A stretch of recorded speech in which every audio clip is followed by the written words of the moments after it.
Welcome to Invisible Iceberg. I'm Bernie Rayno. On today's show, Dr. Joel Myers and I share the untold story of perhaps the most important milestone in aviation history and reveal how weather may have played a major role. Plus, in our segment, What If? Find out why a gust of wind took away one man's claim to fame as being the father of the airplane.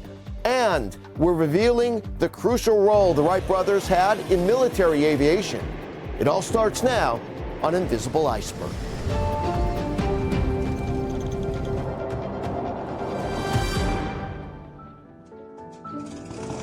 December 17th, 1903, Kitty Hawk, North Carolina. Two brothers from Dayton, Ohio complete the first successful airplane flight test. But how did these bicycle builders turned aviators do it? It's one of the fascinating stories in the book Invisible Iceberg, When Climate and Weather Shaped History. Joining me now to help us unravel the mystery of the Wright brothers' first flight is AccuWeather's founder and executive chairman and author of the book Invisible Iceberg, When Climate and Weather Shaped History, Dr. Joel Myers. Pleasure to be here again. That interesting story. I think it's a story that a lot of people know about, but there's a lot of side stories that I think that gets lost in this whole historical event. But let's get right into it. What happened on December 17th in 1903? Well, it was Kitty Hawk, North Carolina, as you said. That's the first time they used the term then manned flight, where a person was on board a powered plane that actually took off and flew only 120 feet, but it was in the air. Was airborne for that period of time, and that was the first recorded time when a human actually flew in a powered device. Now, before that, there were devices that were able to get off the ground, but there were no passengers, no human. Is that correct? It was just mostly and there was machines, right? Also balloons and other things, but this was a powered flight. The first time that happened. It wasn't the first attempt, but it was the first successful occurrence. And so it's a fascinating story. It must have been quite a sight to see a human finally powered by other than a hot air balloon into the air, right? Right, and there were only a few people there to see it. It was a desolate place on the Outer Banks of North Carolina, and they went there because they were told by the U.S. Weather Bureau that the weather would likely be favorable in that spot. They didn't get actually a weather forecast. It was more like a climate forecast. Here's it's time to go. That's why they didn't do it in Columbus and or Dayton, Ohio, and so that's where they were, and it worked. Yeah, well, let's get back to that because the Wright brothers, they were from Dayton, Ohio, but they decided to go to Kitty Hawk, North Carolina, and it was all due to wind flow, correct? Is that the main reason? Because you can get wind any day in Dayton. Why Kitty Hawk, North Carolina? Because it was more persistent, the wind, or a better chance, do we think? Well, more persistent. The nature of the wind, it was, it was right on the ocean, so it was more likely to be a consistent wind, and it worked out. The Wright brothers were not the favored one. Very few people knew about them, and so once they did it, they applied for a patent, and it took a while for the patent to be approved. So they kept it all secretive, while in other countries, people then were developing similar things. In your book, it says in 1906 and 1907, the Brazilian Alberto Santos Dumont, they got a lot of press for it, a lot of notoriety, but still the Wright brothers remained secretive, even after that. Yeah, it wasn't finally until 1908 they said, hey, we better become public with this because nobody's going to ever know about us.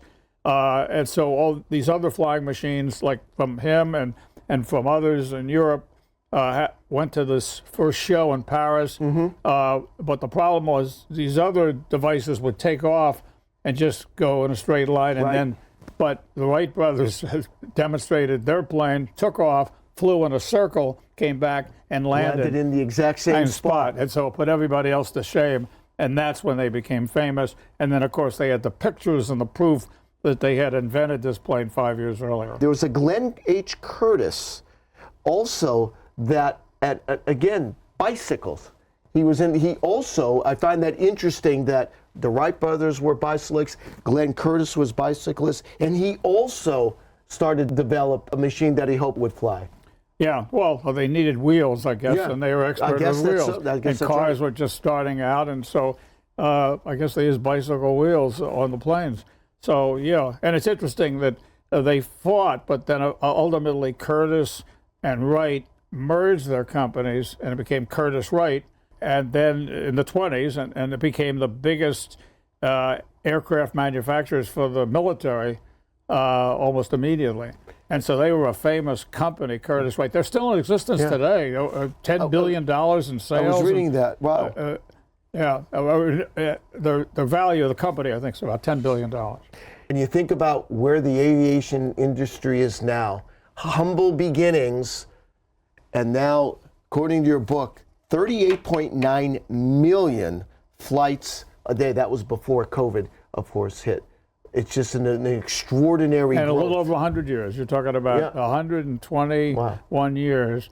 Look how fast humanity is, and what we're doing is changing, progressing, if we call it progress. And it's amazing changes. It's like one little invention, and now look where we are today. Yeah, and the weather played a role on how it all developed. The weather was critical, as it is today.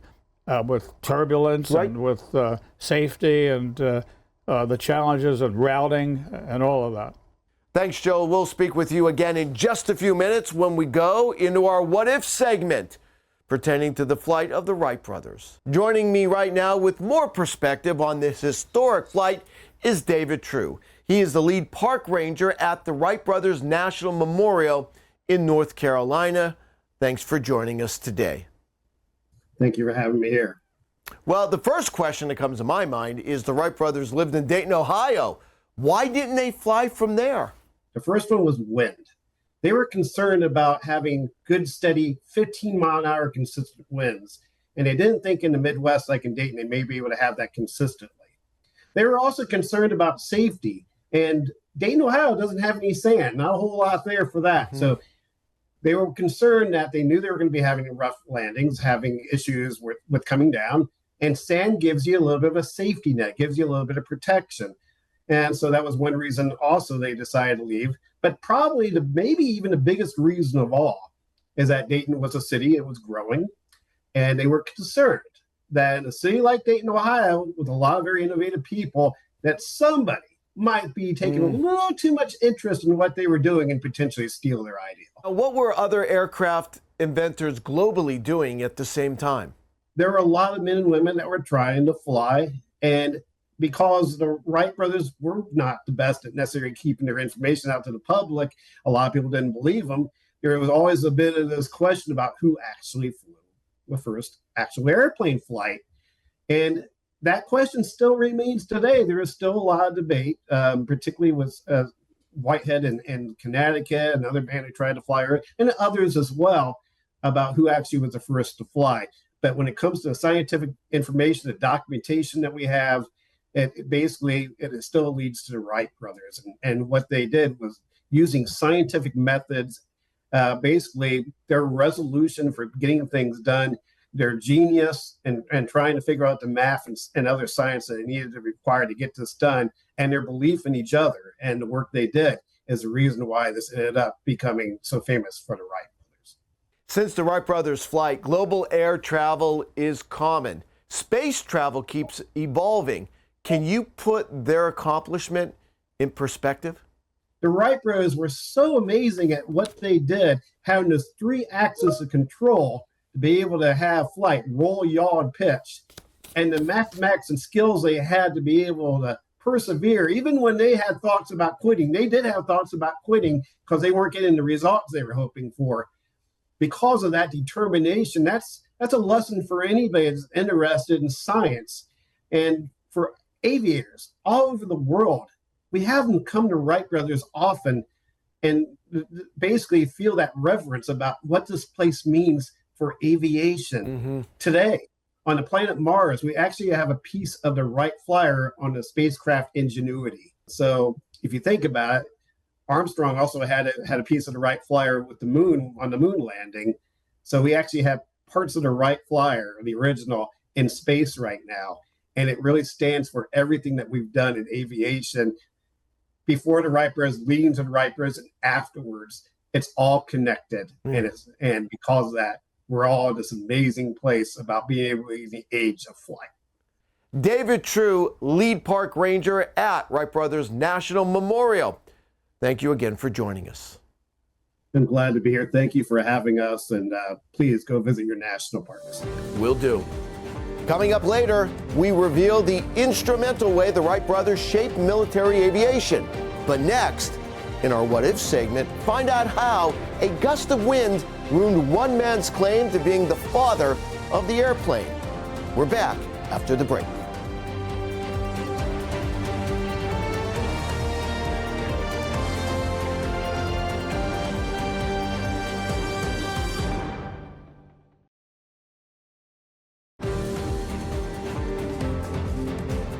Welcome back to Invisible Iceberg. I'm Bernie Rayno. It's time for our segment, What If?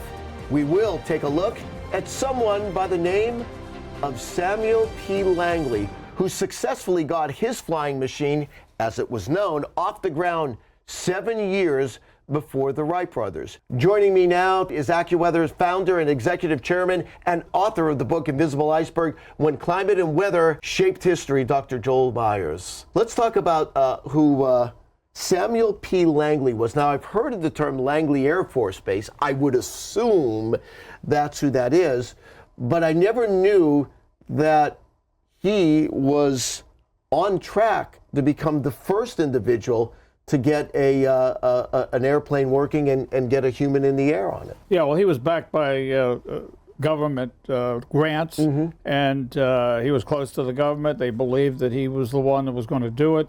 And so he got a lot of funding, unlike the Wright brothers who did it on their own. So he got the equivalent of millions of dollars. And so one time he failed. They went back. He went back to the drawing board, got more money, and it was actually the same year, 1903, when the Wright brothers was successful, that he expected, in advance of the Wright brothers' date, to launch the airplane. And in fact, he was so confident that he launched it right near Washington, D.C., on the Potomac, off a barge. And he was so confident, thousands of people came to see it, reporters and congressmen and a whole crowd. And because the first time it had crashed, and he'd worked for years to get it right, so he thought, but didn't have a good weather forecast, because when he launched it, a gust of wind came, a pretty strong gust of wind, and the plane, rather than taking off, collapsed right into the water.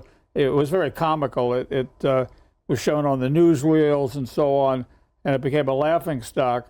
And so who knows what would have happened, in the development of the airplane if the Wrights had not been successful. I mean, obviously the government had the utmost confidence in Mr. Langley. I see here, according, like you said, the funding, $23,000 of funding. And again, that was in the early 1900s. I see that's equivalent to $10 million dollars of funding.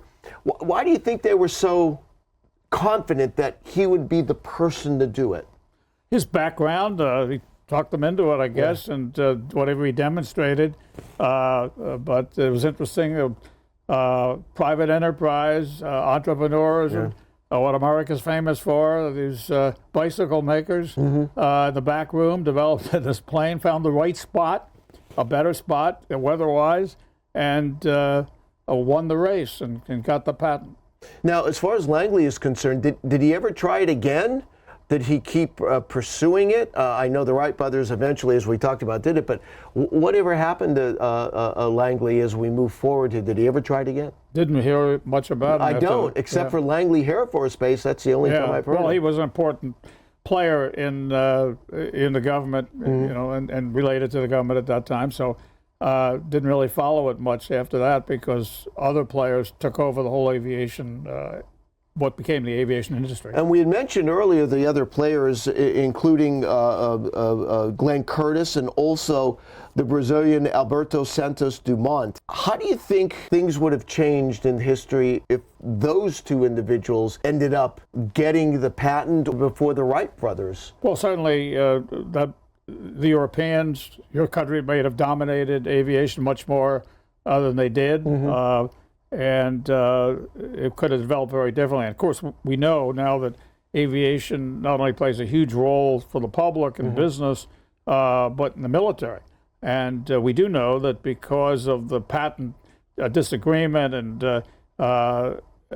in the early days of aviation, there were the Europeans, France and the UK and so on, had more planes than the United States in World War I. But aviation only played a very minor role. But by the time it came to World War II, the United States was overwhelmingly dominant, and it played a huge role, obviously, in the United States winning the war, both in the Pacific and in Europe. In fact, a fascinating statistic, the United States was producing 500 planes a week. During World War II? At the end of World War II, in 1944 and early 45, 500, and the Germans were producing one a week. And part of it was the Germans didn't run the factories on the weekends, and America ran 24/7. The women came into the workforce 500 to 1. So the United States completely dominated aviation by then. It just seems that is, if you think about it, 1903, the Wright brothers, and then some 39, 35, 37 years later, we went from a plane going up in the air for how many seconds or how many feet to all of a sudden we have fighters that are able to travel thousands of miles. It's just that difference in that short of time. Well, it the must fastest have been planes can cross the country in an hour, in several Mach speeds. Right, and that first flight was 120 feet. 120 feet to now where we are now. It's just an incredible forward speed of the aviation industry, isn't it? And look how important the weather is in all kinds of flights, what path you take and how long it's going to take and fuel efficiency and safety. And yes. So weather was a huge impact then, and it continues today. It does. It's a great, fascinating story. Thanks, Dr. Joel Myers. I appreciate it. All right. I want to thank AccuWeather founder and executive chairman and author of the book Invisible Iceberg, When Climate and Weather Shape History, Dr. Joel Myers, for joining us today. It's a fascinating story. Up next, find out since the Wright brothers first took flight, how U.S. aviation has led the world in innovation. U.S. military aviation first, when we come back after the break.